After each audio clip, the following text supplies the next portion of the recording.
Hi ನಮಸ್ಕಾರ ಎಲ್ಲರಿಗೂ welcome back to Sunita recipes.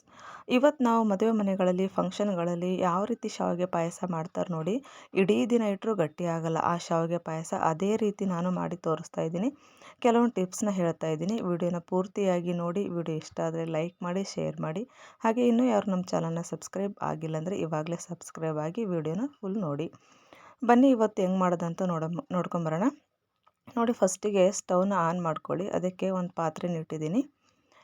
ಪಾತ್ರೆಗೆ ಹಾಲನ್ನ ಹಾಕ್ಕೋತಾ ಇದ್ದೀನಿ. ನಾವು ಪಾಯಸ ಎಷ್ಟು ಮಾಡ್ತೀವಿ ನೋಡಿ ಅದನ್ನು ನೋಡಿಕೊಂಡು ನಾವು ಹಾಲನ್ನು ಸೇರಿಸ್ಕೋಬೇಕು. ನಾನಿಲ್ಲಿ ಒಂದು ಅರ್ಧ ಲೀಟ್ರಲ್ಲಿ ಸ್ವಲ್ಪ ಉಳಿಸ್ಕೊಂಡಿದ್ದೀನಿ. ಅಷ್ಟು ಹಾಲು ಅಷ್ಟನ್ನು ಹಾಕ್ತಾಯಿದ್ದೀನಿ. ಅದರ ಜೊತೆಗೆ 1 ಗ್ಲಾಸಷ್ಟು ನೀರನ್ನು ಸೇರಿಸಿದ್ದೀನಿ. ಹಾಗೆ ಒಂದು ಏಲಕ್ಕಿನ ಜಜ್ಜಿ ಹಾಕ್ತಾಯಿದ್ದೀನಿ. ಏಲಕ್ಕಿ ಪುಡಿ ಇದ್ದರೆ ಅದನ್ನು ಸೇರಿಸ್ಕೋಬೋದು. ಇವಾಗ ನಾವು ಇದನ್ನು ಚೆನ್ನಾಗಿ ಕುದಿಲಿಕ್ಕೆ ಇಡಬೇಕು. ಹಾಲು ಚೆನ್ನಾಗಿ ಕುದಿ ಬರಬೇಕಿದು. ಇದು ಹಾಲು ಕುದಿ ಬರ್ತಾ ಇರಲಿ. ಅಲ್ಲಿ ತನಕ ನಾವು ಬೇರೆ ಏನು ಮಾಡೋದಂತ ನೋಡ್ಕೊಂಬರೋಣ. ಇವಾಗ ಒಂದು ಪ್ಯಾನ್ ಇಟ್ಟಿದ್ದೀನಿ. ಅದಕ್ಕೆ 1 ಸ್ಪೂನಷ್ಟು ತುಪ್ಪನ ಹಾಕ್ತಾಯಿದ್ದೀನಿ. ಹಾಗೆ ಅದರ ಜೊತೆಗೆ 1 ಸ್ಪೂನಷ್ಟು ನಾನು ಎಣ್ಣೆನ ಹಾಕ್ತಾಯಿದ್ದೀನಿ. ನೀವು ಬೇಕಿದ್ರೆ ತುಪ್ಪನೂ ಆದರೂ ಸೇರಿಸ್ಕೋಬೋದು, ಇಲ್ಲ ಎಣ್ಣೆ ಆದರೂ ಸೇರಿಸ್ಕೋಬೋದು. ನಾನಿಲ್ಲಿ ಎರಡು ಸ್ವಲ್ಪ ಸ್ವಲ್ಪ ತೊಗೊಂಡಿದ್ದೀನಿ. ಹಾಗೆ ಅದರ ಜೊತೆಗೆ ಸ್ವಲ್ಪ ಕಟ್ ಮಾಡಿದ ಬಾದಾಮ್ ಮತ್ತು ಗೋಡಂಬಿನ ಹಾಕ್ತಾಯಿದ್ದೀನಿ. ಎರಡನ್ನು ಚೆನ್ನಾಗಿ ಕೆಂಪಗಾಗೋ ತನಕ ಹುರ್ಕೋಬೇಕು. ಇವಾಗ ನಾನು ಅದಕ್ಕೆ 1 ಬೌಲಷ್ಟು ಶಾವಿಗೆನ ಹಾಕ್ತಾಯಿದ್ದೀನಿ. ಇವಾಗ ಮೇನ್ ಇದಕ್ಕೆ ಶಾವಿಗೆ ನಾವು ಹೆಂಗೆ ಹುರಿತೀವಿ ನೋಡಿ, ಅದು ಶಾವಿಗೆ ಪಾಯಸ ಗಟ್ಟಿ ಆಗಲ್ಲ. ಶಾವಿಗೆನ ಒಂದು ಮೀಡಿಯಮ್ ಫ್ಲೇಮಲ್ಲಿ ಚೆನ್ನಾಗಿ ಹುರ್ಕೋಬೇಕು. ಅಂದರೆ ಶಾವಿಗೆ ಕೆಂಪಗಾಗಬೇಕು. ಅಲ್ಲಿ ತನಕ ನಾವು ಹುರ್ಕೊಂಡ್ರೆ ಶಾವಿಗೆ ಪಾಯಸ ನಾವು ಇಡೀ ದಿನ ಇಟ್ಟರು ಅದು ಗಟ್ಟಿ ಆಗಲ್ಲ. ನೋಡಿ, ಇವಾಗ ಶಾವಿಗೆ ಸ್ವಲ್ಪ ಕಲರ್ ಚೇಂಜ್ ಆಗ್ತಾ ಇದೆ. ಈ ರೀತಿ ಆಗಬೇಕಿದು.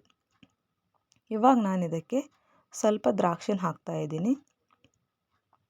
ದ್ರಾಕ್ಷಿನ ಹಾಕಿ ಅದರ ಜೊತೆಗೆ ಅದನ್ನು ಫ್ರೈ ಮಾಡ್ಕೊತಾ ಇದ್ದೀನಿ. ಇಷ್ಟ ಆದರೆ ಸಾಕು. ಇವಾಗ ನಾವು ಇದನ್ನು ಸ್ಟವ್ನ ಆಫ್ ಮಾಡಿ ಇವಾಗ ನಾವು ಹಾಲು ಕುದಿ ಬರ್ತಾ ಇದೆ ಅಂತ ನೋಡ್ಕೊಂಬರೋಣ ಬನ್ನಿ. ಇಲ್ಲಿ ನೋಡ್ತಾ ಇರ್ಬೋದು, ಹಾಲು ಚೆನ್ನಾಗಿ ಕುದಿ ಬರ್ತಾ ಇದೆ. ನಾವು ಶಾವಿಗೆನ ಹಾಕಬೇಕಾದ್ರೆ ಹಾಲು ಚೆನ್ನಾಗಿ ಕುದಿಬೇಕದು. ಆವಾಗ ನಾವು ಶಾವಿಗೆ ಹಾಕಿದರೆ ಅದು ಅಂಟಂಟು ಥರ ಆಗಲ್ಲ. ಇವಾಗ ನಾವು ಹುರಿದಿದ್ದೀವಲ್ಲ ಶಾವಿಗೆ, ಅದನ್ನು ಹಾಕಿ ಚೆನ್ನಾಗಿ ಮಿಕ್ಸ್ ಮಾಡ್ಕೋಬೇಕು. ನೀವು ಶಾವಿಗೆಗೆ ನೀರಾದರೂ ಹಾಕಿ ಅಥವಾ ಹಾಲಾದರೂ ಹಾಕ್ತೀವಲ್ಲ, ಚೆನ್ನಾಗಿ ಬಿಸಿ ಇರಬೇಕು. ನೀರು ಹಾಕಲಿ ಅಥವಾ ಹಾಲು ಹಾಕಲಿ, ಆವಾಗ ಅದು ಶಾವಿಗೆ ಅಂಟಂಟು ಆಗಲ್ಲ, ಗಟ್ಟಿ ಆಗಲ್ಲ. ಇವಾಗ ನಾವು ಶಾವಿಗೆನ ಹಾಕಿ ಚೆನ್ನಾಗಿ ಒಂದು ಸರಿ ಮಿಕ್ಸ್ ಮಾಡ್ಕೋಬೇಕು. ನಾವು ಶಾವಿಗೆ ಹಾಕುವಾಗ ಗ್ಯಾಸ್ನ ಮಾತ್ರ ಹೈ ಫ್ಲೇಮಲ್ಲೇ ಇಟ್ಟು ಅದನ್ನು ಹಾಕಬೇಕು. ಯಾಕಂದರೆ ಹಾಲು ಚೆನ್ನಾಗಿ ಇನ್ನೂ ಕುದಿ ಬರಬೇಕದು. ಇವಾಗ ನಾವು ಗ್ಯಾಸನ್ನು ಹೈ ಫ್ಲೇಮಲ್ಲೇ ಇಟ್ಟು ಇದನ್ನು ಒಂದು 5 ನಿಮಿಷ ಕುದಿಸ್ಕೋಬೇಕು. ಇವಾಗ ನಾನು ಇದಕ್ಕೆ ಸಕ್ಕರೆನ ಸೇರಿಸ್ತಾ ಇದ್ದೀನಿ. ಒಂದು ಅರ್ಧ ಕಪ್ಪಷ್ಟು. ನೀವು ಸಿಹಿನ ನೋಡಿಕೊಂಡು ನಿಮಗೆ ಎಷ್ಟು ಬೇಕು ನೋಡಿ ಅಷ್ಟು ಸಕ್ಕರೆನ ಸೇರಿಸ್ಕೋಬೋದು. ಸಕ್ಕರೆನ ಸೇರಿಸಿ ಚೆನ್ನಾಗಿ ಒಂದು ಸರಿ ಮಿಕ್ಸ್ ಮಾಡಿಕೊಂಡು ಇವಾಗ ನಾವೇನು ಮಾಡಬೇಕಂದ್ರೆ ಗ್ಯಾಸ್ನ ಲೋ ಫ್ಲೇಮಲ್ಲಿ ಇಡಬೇಕು. ಈ ಟೈಮಲ್ಲಿ ಲೋ ಫ್ಲೇಮಲ್ಲಿಟ್ಟು ಒಂದು ಮುಚ್ಚಳವನ್ನು ಮುಚ್ಚಿ ಮತ್ತೆ ಒಂದು 5 ನಿಮಿಷ ಬೇಯಿಸ್ಕೋಬೇಕು ಇದನ್ನು. ಇವಾಗ ನೋಡಿ, ಒಂದು 5 ನಿಮಿಷ ಆಗಿದೆ. ಇವಾಗ ಶಾವಿಗೆ ನೋಡ್ತಾ ಇರ್ಬೋದು, ಪರ್ಫೆಕ್ಟಾಗಿ ಬೆಂದಿರುತ್ತೆ. ಅಂದರೆ ಜಾಸ್ತಿನೂ ಬೇಯಿಸ್ಕೋಬಾರ್ದು. ಹಿಂಗೆ ನೋಡಿದ ತಕ್ಷಣ ಶಾವಿಗೆ ಅದು ಬೆಂದಿದೆ ಅಂತ ಅನಿಸುತ್ತೆ ನೋಡಿ, ಇಷ್ಟೇ ಇರಬೇಕು. ಜಾಸ್ತಿ ಬೇಯಿಸ್ಬಿಟ್ರೆ ಅದು ಅಂಟಂಟು ಥರ ಆಗುತ್ತೆ ಶಾವಿಗೆ.